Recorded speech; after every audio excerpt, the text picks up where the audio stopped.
nusprendžiau įrašyti knygos pastraipą. Skaitau knygą Violetos Petraitienės 7 sąmonės augimo ciklai.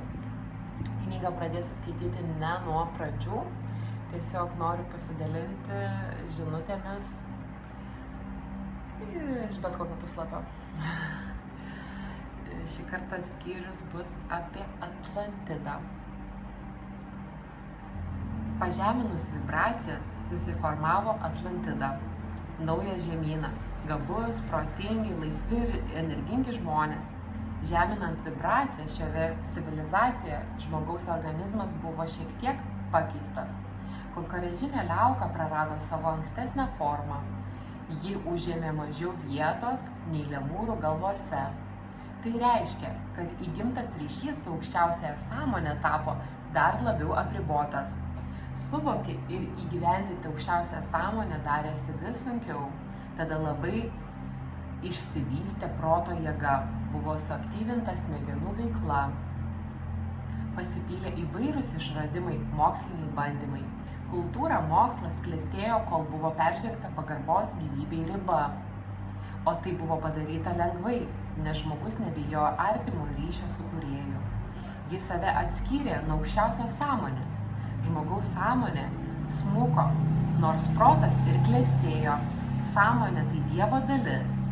Tik plečiantis sąmonėje žmogus vystosi ir kyla tobulėjimo laipteliais į viršų, taip išsilaisvindamas per save tekančiai kūrėjo energijai.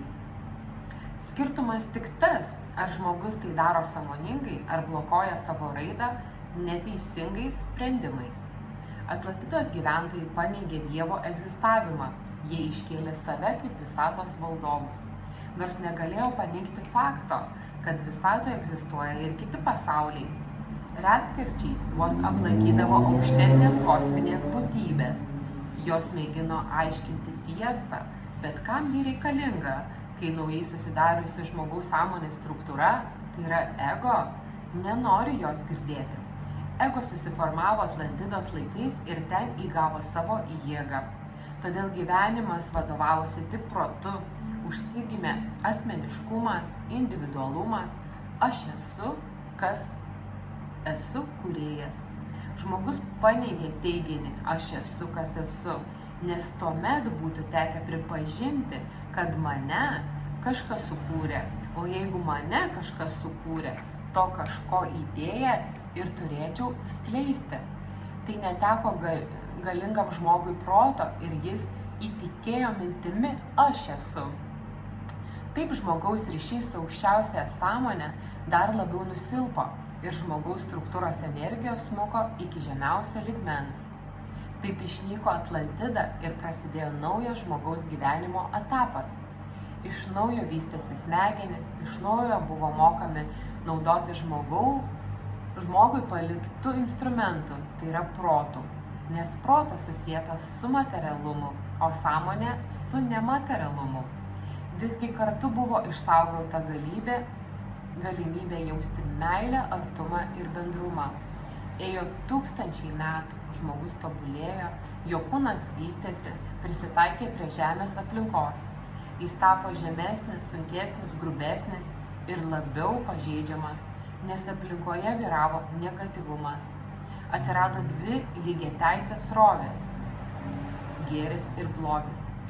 Viena kitą papildydamos, viena kitą prieštaraudamos, šios srovės skatino žmogų tobulėti, skatino jį ieškoti sprendimų, kaip geriau įgyvendinti išorinį gyvenimą ir kartu kaip išskleisti tai, kas viduje tarsi užslėpta, bet aiškiai jaučiama, tai meilė artimui, meilė kūrėjui.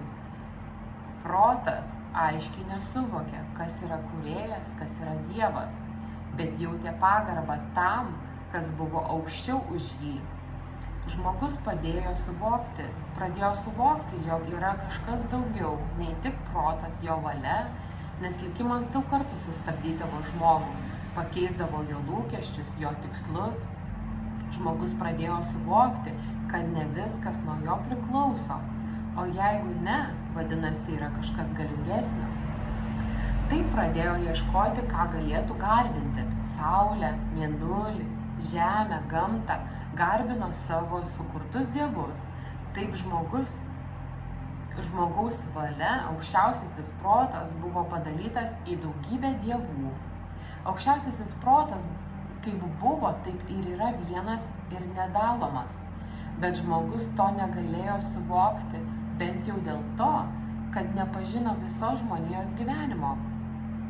Žmogus žinojo, kaip gyvenama jo gentyje, kaip gyvenama kitoje gentyje, bet kad tokių genčių pasaulyje labai daug, jis nesuvokė. Kiekvienos genties žmonės jautė, kad yra kažkas daugiau, nei tik jų laisva valia, nei tik jų protas. Kūrėsi religijos. Kiekviena gentis ar tauta šventai tikėjo savo dievą. Kitos genties dievai jai buvo nepriimtini. Taip prasidėjo nesutarimai, ne tik dėl geresnės žemės prie vandens, geresnių gyvenimo sąlygų, bet ir dėl tikėjimo. Kilo noras įrodyti, kad savi dievai geresni už kitus. Prasidėjo nesutarimai, vedantis į karus. Aukščiausiosios sąmonės taryba pakylėtiems valdovams leido išsikišti į žemės gyvenimą ir paskatinti žmonės suprasti, kad Dievas yra vienas. Taip atsirado pranašai – Mozė, Mohamedas, Jėzus, Buda. Pranašai sujungė tam tikras vietovės, kvietė žmonės tikėti Dievą. Iš pagonybės buvo pereiti į religijas. Ir vėlgi žmonės sureikšmino pranašus, bet ne jų skleidžiamą tiesą, kad Dievas yra vienas. Žmonės sureikšmino savo pranašus ir taip vėl save atskyrė nuo kitų tautų, nors visi pranašai skelbė tą pačią tiesą – Dievas yra vienas. Žmonės sureikšmino savo pranašumus ir taip vėl save atskyrė nuo kitų tautų, nors visi pranašai skelbė tą pačią tiesą. Kodėl dabar labiau pabrėžiu, kad yra Dievas, o ne aukščiausioji sąmonė, nes žmonės susikūrė Dievo įvaizdį, jį sukonkretino ir iki šiol laikosi klaidingo suvokimo, jie Dievą suasmenino. Jis įsivaizduojamas kaip atskira, konkreti būtybė, kuri viską sukūrė, viską gali. O aš noriu pasakyti, kad aukščiausiasis protas egzistuoja, tai aukščiausioji sąmonė, kuri viską savyje sujungia ir kurios dalis yra žmogus. Nėra atskirties tarp aukščiausiosios sąmonės ir žmogaus sąmonės. Žmogus eina į aukščiausios sąmonės struktūrą, tik protas atriboja žmogų nuo viso esančios sąmonės. Dalis dėl tol egzistuos atskiros religijos, kurios žemins kitas religijas. Būtina suvokti, kad yra vienas Dievas ir kad tas Dievas skaidosi į milijardus dalelyčių gyvenančių Žemėje ir į daugybę dalelyčių visame kosmose. Religiniai karai nėra pateisinami. Jokia religija nėra aukštesnė ar reikšmingesnė nei kitos, nes tai tik žmonių sukurtos struktūros, kurios turi tam tikrą jėgą ir įtaką pasaulyje. Dievas yra vienas ir jis yra aukščiausioji sąmonė. Ši sąmonė yra ir jumyse. Nereikia garbinti stabų, nereikalingos ir bažnyčios. Ne Mariją, ne Jėzų, ne Budą, ne Mahometą reikia garbinti kitą žmogų. Reikia garbinti save. Jūs galite turėti bendruomenės namus, kur laisvą dieną galėtumėte nesuvaržomai susirinkti, nevaržomai padėkoti aukščiausiai sąmoniai už jos kūrinį, žmogų su jausmais ir mintimis. Tai gali būti namai, skatinantis bendruomiškumą, pagalbą vieni kitiems, mokėjimą džiaugtis vieni kitu, mokėjimą įsiklausyti vienas į kitą.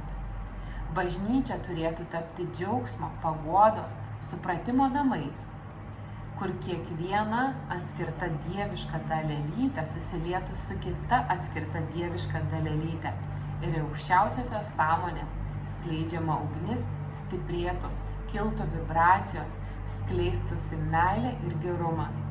Tai turi būti džiaugsmo ir paguodos namai, o ne religinių stabų garbinimo vieta.